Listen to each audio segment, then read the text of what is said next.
నీటిపారుదల శాఖ మంత్రిగా ఒక ఓపెన్ క్వశ్చన్, మీరు అధికారంలోకి వచ్చినప్పుడు పోలవరం ఏ స్టేజ్ లో ఉంది, 5 ఏళ్లు గడిచిన తర్వాత ఈ రోజు ఏ స్టేజ్ లో ఉంది? మేము అధికారంలోకి వచ్చిన తర్వాత పోలవరానికి ఒక రూపురేఖలు తీసుకొచ్చినటువంటి ప్రభుత్వం. ఎందుకంటే అధికారంలోకి రాకముందు పోలవరం స్పిల్వే కూడా కంప్లీట్ కాలేదు. స్పిల్వే అంటే చాలా మందికి అర్థం కాదని ఖచ్చితంగా తెలుసు నాకు. ఎందుకు అర్థం కాదంటే మంత్రి కాకముందు నాకు అర్థం కాలేదు కాబట్టి, మంత్రి అయిన తర్వాత అర్థం చేసుకున్నాను కాబట్టి. మొత్తం బుక్ అయితే చదువుకున్నారు అనమాట.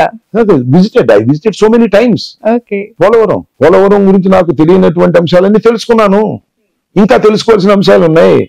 అది పోలవరం అంటే వీడికి ఏం తెలియదు అంటాడు ఒక ఆయన, తెలుగుదేశం ఆయన. ఎందుకు తెలియాలంట నేను ఈయన మంత్రిని అయ్యాను, అయిన తర్వాత తెలుసుకుంటాను. I have such knowledge. Polavaram spillway complete కాకోకుండా, గేట్లు పెట్టకోకుండా భజన చేశారు. మీకు గుర్తుందో లేదు? నది అక్కడ ఇచ్చే పెక్యూరియర్ ప్రాజెక్ట్ పోలవరం. నదికి అడ్డంగా కడతారు ఎవరైనా స్పిల్వేని, ఇక్కడ అలా కుదరలేదు. నది నుంచి డైవర్ట్ చేసి కట్టాల్సి వచ్చింది. ఎందుకంటే నదికి అడ్డంగా కట్టేంత సత్తు లేదు, కింద ఇసుక పొరలు ఉన్నాయి. కాబట్టి నదిని ఇలా డైవర్ట్ చేసి కట్టారు. ఇలా డైవర్ట్ చేసి కట్టేటప్పుడు డైవర్షన్ కంప్లీట్ కాకోకుండానే ఇక్కడ దాన్ని ఏమంటారు, డయాఫ్రమ్ వాల్ వెయిటింగ్ కోసం కట్టలు కట్టేశారు. కాఫర్ డ్యాములు మోస్ట్ నాన్ టెక్నికల్ గా చేసినటువంటి సందర్భం. నేను చెప్తున్నా, మేము ఈ రాష్ట్రంలో అధికారంలోకి వచ్చిన తర్వాత, అనిల్ ప్రమాణ స్వీకారం చేసిన తర్వాత ఎంటైర్ స్పిల్వేని కంప్లీట్ చేసిన ఘనత ఈ ప్రభుత్వానిది. నదిని డైవర్ట్ చేసిన ఘనత ఈ ప్రభుత్వానిది. వాళ్ళు వదిలివేసినటువంటి కాఫర్ డ్యాములను పూర్తి చేసిన ఘనత ఈ ప్రభుత్వానిది. అయితే కాఫర్ డ్యాములు పూర్తి కాకుండానే డయాఫ్రమ్ వాల్ వేయటం వలన వరద వచ్చి డయాఫ్రమ్ వాల్ కొట్టుకుపోయింది. దాన్ని శాస్త్రీయంగా పరిశీలన చేసి కేంద్ర ప్రభుత్వం ఒక నిర్ణయానికి వచ్చింది. ప్యారలల్ గా ఇంకొక డయాఫ్రమ్ వాల్ వేయవలసిన అనివార్యమైన పరిస్థితి రావడంతోనే ఈ పరిస్థితి ఏర్పడింది. Completely fault of Chandrababu Naidu government. Chandrababu Naidu ప్రతి సోమవారం మంగళవారం అని పెట్టి వెళ్ళి భజనలు చేశారు తప్ప పనులు చేయలేదు. చాలా క్లియర్ గా చెప్తున్నా, ఛాలెంజ్ చేసి చెప్తున్నా. ఇప్పటికి 5 ఏళ్ల కాలంలో ఇంతవరకు వచ్చిందని చెప్తున్నారు. ఇంకొక 5 ఏళ్ల సమయం కావాలి కంప్లీట్ చేయటానికి అంటున్నారు. ఓవరాల్ గా పోలవరం కంప్లీట్ చేయడానికి మీరు పెట్టుకున్న సంవత్సరాలు ఎన్ని, అంటే ఎంత కాలంలో పూర్తవుతుందని ఒక అంచనా వేసుకున్నారు? ఒక చోటకు వచ్చి ఆగిపోయింది. ఆగిపోవడానికి కారణం ఏంటి? డయాఫ్రమ్ వాల్ దెబ్బతినిపోయింది. ప్యారలల్ డయాఫ్రమ్ వాల్ వేస్తే తప్ప టైం చెప్పలేము. ఇప్పుడు ప్యారలల్ డయాఫ్రమ్ వాల్ వేయాలని రీసెంట్ గానే this is the central government project Shravani garu, not state government project. Of course మీరు ఆ స్థాయిలో వాళ్ళ మీద ప్రెషర్ చేయట్లేదని, మీ గవర్నమెంట్ దాన్ని చిన్న చూపు చూస్తోంది, రకరకాల ఆరోపణలు. చివరికి రఘురామకృష్ణన్ రాజు గారు నాకు టికెట్ ఇవ్వలేదు, ఫైట్ చేయలేదు బాబు గారు, ఇంకా పోలవరం ఏం తెస్తారని ఆయనకైనా రఘురామకృష్ణరాజు గారికి నేను చెప్పవసరం లేదు. ఆయన ఎట్లా మాట్లాడతాడో, ఎంత అన్రీజన్ గా మాట్లాడు, that is different matter. I can't comment on him. నేను ఒక మాట చెప్తా, పోలవరం అనేది ఒరిజినల్లీ సెంట్రల్ గవర్నమెంట్ ప్రతిదీ పూర్తి చేయాలి. ఎందుకు రాష్ట్ర గవర్నమెంట్ తీసుకుంది? What is the reason? నాకు అర్థం కాల. కేవలం కమిషన్ల కోసమే కేంద్ర ప్రభుత్వం చేయవలసిన పని చంద్రబాబు నాయుడు గారు తీసుకున్నాడు. అనవసరంగా తీసుకున్నాడు. మీరు అనుకోవచ్చు అనవసరంగా మిమ్మల్ని ఇచ్చేయమని. కుదరదు అట్లా. Once government is taken, government is follow. నేనేదేంటి, కేంద్ర ప్రభుత్వం రాష్ట్ర ప్రభుత్వం కలిసి చేయవలసిందే. టెక్నికల్ గా మనకు కాదు, వాళ్ళు డబ్బులు ఇస్తారు, మనం ఇంప్లిమెంట్ చేస్తాం. టెక్నికల్ గా పద్ధతి కూడా వాళ్ళు యాక్సెప్ట్ చేయాలి.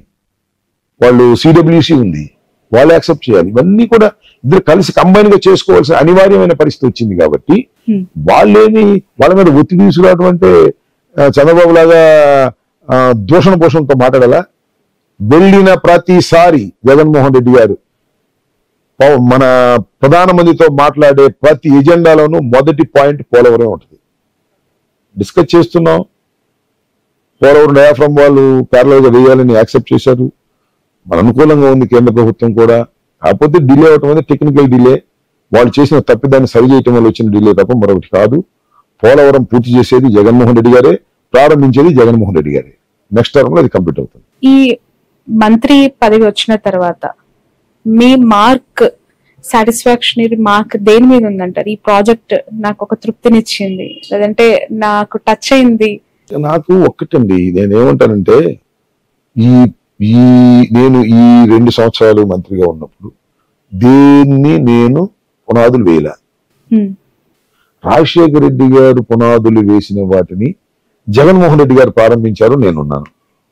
నెల్లూరు బ్యారేజీలు 2 కూడా రాజశేఖర రెడ్డి గారు పునాదులు వేశాడు. రీమోడలింగ్ ఆఫ్ నెల్లూరు బ్యారేజెస్ 2 కూడా జగన్మోహన్ రెడ్డి గారు ప్రారంభించినప్పుడు నేను అక్కడ ఉన్నాను. అది నాకు సంతోషం. అంటే ఒక మంత్రిగా శిలాఫలకం పైన మీ పేరు, మీ రిబ్బన్ కటింగ్లు, మీ శంకుస్థాపనలు, పెద్ద పెద్ద బ్యానర్లతో మంత్రిగా మీకు మీరు అవే కదా గొప్పగా ఒక మినిస్టర్ ఫీల్ అయ్యేది. ఎందుకంటే ఇవన్నీ కూడా ఇప్పుడు ఫర్ ఎగ్జాంపుల్ అది మీకు సాటిస్ఫాక్షన్ గా అనిపిస్తున్నా చూసే వాళ్ళకి అభివృద్ధి జరగలేదు, మంత్రి గారు ఏం చేయలేదు, ఇవన్నీ కామన్ గా మాట్లాడితే అభివృద్ధి జరగలేదు. ఇప్పుడు నీటి పారుదల ప్రాజెక్టులు అనేవి చాలా సుదీర్ఘ కాలం నుంచి జరుగుతున్నటువంటి అంశాలు. ఇప్పుడు వెలుగొండ ఉంది, వెలుగొండ కూడా డాక్టర్ వైఎస్ రాజశేఖర రెడ్డి గారు ప్రారంభించారు. నెల్లూరు బ్యారేజ్ రాజశేఖర రెడ్డి గారు ప్రారంభించారు. పోలవరం డాక్టర్ రాజశేఖర రెడ్డి గారు ప్రారంభించారు. ఇవన్నీ డాక్టర్ రాజశేఖర రెడ్డి గారు ప్రారంభించినాయి కదా. ఆయన కన్న కళలకు ప్రతిరూపాలే కదా. చంద్రబాబు అన్న ప్రారంభించారా? ఆయన ఆలోచన చేశాడా? అవి కంప్లీట్ అయినప్పుడు చాలా సంతోషం. మొన్న వెళ్ళాము వెలుగొండ, ఓ టన్నల్ 2 టన్నల్స్ ని ఇనాగరేట్ చేసాం, we're feeling happy. Nellore barrage open చేసాం, వీఆర్ ఫీలింగ్ హ్యాపీ. పోలవరం కూడా చేస్తే చాలా సంతోషంగా ఉండదు. నేను మంత్రిగా ఉన్నప్పుడే పోలవరం ఇనాగరేట్ చేసినట్టయితే చరిత్రలో నిలిచిపోయినటువంటి గొప్పవాడిని అయ్యామనేది నాకు ఉంది మనసులో. కానీ అది కాలేదు, అనిపించట్లేదు, కాదు, కొంత బాధ అనిపించట్లేదు. బాధ కాదు, బాధ అనిపించడానికి ఏముంది? మనం టక్కన కట్ చేయడానికి ఏదైనా చిన్న విషయమా? మీరు ఒకటి స్వామి గారు మీరు గుర్తుపెట్టుకోండి, పోలవరం ఎప్పుడు పూర్తవుతుందో ప్రస్తుతం చెప్పలేను అని చెప్పిన మొదటి నీటి పారుదల శాఖ మంత్రి, ఇరిగేషన్ మంత్రి. చెప్పడానికి అంత ధైర్యం కావాలి. చెప్పాను, ఇప్పుడు ఏమైపోయావండి? ఎన్నికలకు ముందే ప్రారంభించి ఎన్నికలకు వెళ్తాను అని చెప్పానా? ఏమైపోయాను? ఇప్పుడు ఊరుకునే వాళ్ళ మీరు ఇప్పుడు నన్ను అడగలరా ప్రశ్న? నాకు తెలుసు, అది చూసా, పరిశీలన చేశా. We cannot say now, there are so many hurdles. Chandrababu తప్పిదం చేశాడు. చంద్రబాబు కాఫర్ డ్యాములు పూర్తి కాకుండా డయాఫ్రమ్ వాల్ వేశాడు. వరదలు వచ్చి డయాఫ్రమ్ వాల్ కొట్టుకుపోయింది. ఆ డయాఫ్రమ్ వాల్ భవిష్యత్తు తేలితే తప్ప ఈ ప్రాజెక్టు ముందుకు వెళ్ళదు. డయాఫ్రమ్ వాల్ ప్రాజెక్ట్ భవిష్యత్తు తేల్చవలసింది కేంద్ర ప్రభుత్వం, సిడబ్ల్యూసి వాళ్ళ దగ్గర ఉంది. వాళ్ళు మొన్న నిర్ణయం తీసుకున్నారు. ఇప్పుడు ఉంది, ఎన్నికలకు ముందే పూర్తి చేసి ఎన్నికలకు వెళ్తామని సవాల్ చేశాను అనుకోండి. అంతకుముందు ఇరిగేషన్ మంత్రి దేవినేని ఉమాలాగా ఏమైపోయాడు నేను. ఉన్నది ఉన్నట్టుగా చెప్పకపోతే తప్పవుతుంది. ఉన్నది ఉన్నట్టుగా మీరు అంటున్నారు, కానీ అనిపించదా సార్? అది అసమర్థత. ప్రతి సందర్భంలో, ప్రతి మాటకి, ప్రతి విమర్శకి ప్రతిపక్షం ఉంది. చంద్రబాబు ఉన్నారు, లోకేష్ ఉన్నారు, పవన్ కళ్యాణ్ అడ్డుకున్నాడు, కేంద్రం సహాయం చేయట్లేదు, చిన్న చూపు పదే రాజధానుల అంశం, భూముల అంశం, ప్రాజెక్టుల అంశం, అభివృద్ధి అంశం. నేను ఒక మాట చెబుతా, అది చంద్రబాబుకి మమ్మల్ని హక్కు ఎక్కడుంది? చంద్రబాబు ఏం చెప్పాడు? ఎన్నికలకు ముందు పోలవరానికి నీళ్లు ఇచ్చి ఎన్నికలకు వెళ్తానన్నాడా? చేశాడా? సో మీ ఆదర్శం ఇప్పుడు? నో చేయలేదుగా. అబద్ధం ఎందుకు చెప్పాలి? నేనేమన్నాను? ఎన్నికలకు ముందు పోలవరం పూర్తి కాదని చెప్పాను. నాది కరెక్టా? ఎందుకు కరెక్టా? ఉన్నట్టు చెప్పానా లేదా? అంతే తప్ప ఎన్నికల ముందు ఓపెన్ చేయడానికి ఇదేమన్నా చిన్న బిల్డింగా టగటగా స్లాబ్ వేసి చేయడానికి? ఇది గ్రేట్ ప్రాజెక్ట్, వరల్డ్లోని great project. Not in Andhra Pradesh, not in India, వరల్డ్లోని గ్రేట్ ప్రాజెక్ట్ ఇది. అది ఎన్ని సంవత్సరాలైనా జరిగినా క్వాలిటీగా చేయాల్సిన బాధ్యత ఏ ప్రభుత్వానికైనా ఉంటుంది. నేను మరొకసారి చెప్తున్నా, పోలవరం డిలే కావడానికి కారణం చంద్రబాబు నాయుడు గారి అవివేకం, చంద్రబాబు నాయుడు గారి తొందరపాటు చర్య. కాఫర్ డ్యాములు పూర్తి కాకుండా డయాఫ్రమ్ వాల్ వేయటం, నది డైవర్ట్ చేయలేదు, స్పిల్వే పూర్తి చేయలేదు. ఛాలెంజ్ చేసి చెప్తున్నా, ఇది వాస్తవాలు. పరిశీలించిన వాళ్ళకి అర్థమవుతుంది. ఎవరు పరిశీలించరు. కావాల్సింది ఏంటి? పోలవరం ఇప్పుడు పూర్తి చేస్తారు అంతే. నిజంగా కూడా అదే కావాలి ప్రజలకి. పోలవరం రాంబాబు గారు మంత్రిగా ఉన్నప్పుడు పూర్తి చేశారా? జగన్మోహన్ రెడ్డి గారు పూర్తి చేశారా? లేదా చంద్రబాబు గారు పూర్తి చేశారా అనేది కావాలి. కానీ మీలాంటి వాళ్ళకి వాస్తవాలు తెలియాలి, ప్రజలు అర్థం చేసుకోవాలి. That is my point. ప్రతి సందర్భాన్ని ఎక్స్ప్లెయిన్ చేయగల సామర్థ్యం, ప్రతి విషయం పైన ఒక స్పష్టత మీ సొంతం. రాంబాబు గారు అంటే అంటే మీన్ ఏ ఇష్యూ వచ్చినా దాన్ని చాలా మంచిగా ట్యాకిల్ చేస్తారు అనేది మీపై మీడియాకి లేదంటే కొంతమంది ఎడ్యుకేషన్ బ్యాక్గ్రౌండ్ ఉన్న వాళ్ళకి అర్థమవుతూ ఉంటది, మిమ్మల్ని అదే కోణంలో చూస్తూ ఉంటారు. బట్ మీకెందుకు ఇలాంటి బిరుదులు సంబరాల రాంబాబు అని? నేను సంబరాల రాంబాబు నేను చెప్పాను, మీరు చూసారు పాట. అవును, ఎందుకు రాయించుకున్నారు మీ మీద మీరే సంబరాల రాంబాబు అని పాట రాయించుకున్నారు? పవన్ కళ్యాణ్ ఏమన్నాడు, ఆయన వాడు ఉన్నాడు కదా సంబరాల రాంబాబు అన్నాడు. It is a negative. I started from negative to positive, that's all. సంబరాల రాంబాబు తప్పే ఉంది అసలు. బట్ ఒక విమర్శని హార్ట్ కి తీసుకుంటారు, ఫీల్ అయిపోతారు, చాలా డౌన్ అయిపోతారు. మీరు అంత స్ట్రాంగ్ గా సాంగ్ ని, నెగిటివ్ కమెంట్ ని పాజిటివ్ గా చేసుకొని ఆ పాట రాయించుకొని ఆ పాట పెట్టుకొని నలుగురితో కలిసి డాన్స్ చేయటం చాలా షాకింగ్ అనిపించింది. ఒక విషయం చెప్పండి మీకు, మా అమ్మాయి శ్రీజ అని, she's in US. Okay. First ఈ పాట అంత అయిన తర్వాత నాకు డౌట్ వచ్చి కొంతమంది చెప్తే ఏంది ఇది ఇట్లా ఉంది అన్నారు. మా అమ్మాయికి పంపించాను నేను. మా అమ్మాయి విని నాకు ఫోన్ చేసి, డాడీ సూపర్ గా ఉంది పాట, యూ స్టార్టెడ్ నెగిటివ్ పాజిటివ్ లో నువ్వు చాలా ధైర్యంగా చేసావు డాడీ, ఇది రిలీజ్ చేయమంది. Then I release it. Okay. నాకు డౌట్ ఉంది, కానీ డాడీ నువ్వు ఏదైతే పవన్ కళ్యాణ్ నేను సంబరాల రాంబాబు అన్నాడో, ఎస్ నేను సంబరాల రాంబాబునే అంటూ ప్రారంభించి నువ్వు పాజిటివ్కి వెళ్ళావు, నీ ధైర్యం చాలా గొప్పది డాడీ, ఇది బ్రహ్మాండంగా సక్సెస్ అయింది, నువ్వు వదులు డాడీ అంది. అప్పుడు నేను వదిలే చెప్తున్నా విషయం.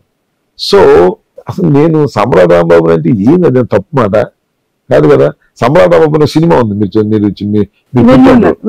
చాలా వాట్ ఈస్ దిస్. నేను రాంబాబుని, నాకు మా నాన్నగారు అమ్మగారు పెట్టిన పేరు, సంబరాలని కలిపారు. నిజంగానే నేను సంబరాలు చేస్తాను, ఏది ఇప్పుడే కాదు, నేను ఎమ్మెల్యే కాకముందు కూడా ఈ సత్తెనపల్లిలో ముగ్గులు పోటీలు నిర్వహిస్తాను. ఆ ముగ్గులు పోటీలు ఎండింగ్ లో పెద్ద సంబరాలు చేస్తాను, భోగి మంట వేసుకుని డాన్స్ చేస్తాను. నేను ఇది 4th టైమో 3rd టైమో డాన్స్ చేయటం. మొన్న డాన్స్ నేను పాట రాయించి ఆ పాటకు డాన్స్ చేశాను.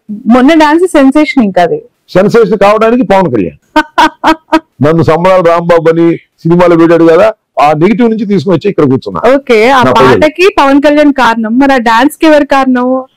హీరో కూడా, పవన్ కళ్యాణ్ కూడా అలా చేయలేరే, అంత అద్భుతంగా చేశారు. చాలా మంది నాకు ఫోన్ చేసి ఏం చెప్పారంటే, మీ డాన్స్ అద్భుతంగా ఉంది, పవన్ కళ్యాణ్ కూడా చేయలేడు, ఒక చిరంజీవి మాత్రమే చేయగలుగుతారని చెప్పారు. నిన్ను డామినేట్ చేసేది చిరంజీవి గాని పవన్ కళ్యాణ్ చేయలేడు, మాట ఇట్టా అంటారు తప్ప డాన్స్ చేయలేడు, నువ్వు 66 సంవత్సరాలైన పవన్ కళ్యాణ్ కన్నా అద్భుతంగా చేశావని నాకు సినిమా ఫీల్డ్ లో ఫోన్ చేసి చెప్పారు. ఓకే. పేర్లు చెప్పడం అనవసరం, చెప్పండి. పేరు చెబితే వాళ్ళు బాధపడతారు.